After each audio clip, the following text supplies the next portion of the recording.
আসসালামু আলাইকুম। কী অবস্থা সবার, কেমন আছেন? আপনারা দেখতে পাচ্ছেন এটি একটি আন্ডারগ্রাউন্ড ওয়াটার রিজার্ভার।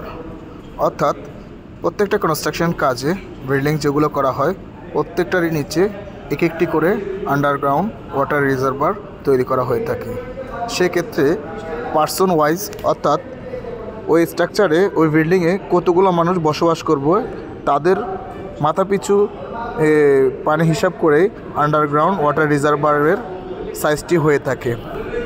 এই আন্ডারগ্রাউন্ড ওয়াটার রিজার্ভারের রড বাইন্ডিংয়ের কাজ প্রায় শেষের দিকে এবং ইন্টারনাল ভিতরে যে শাটার আছে সেটি করার পরেই ঢালাই করা সম্ভব হবে।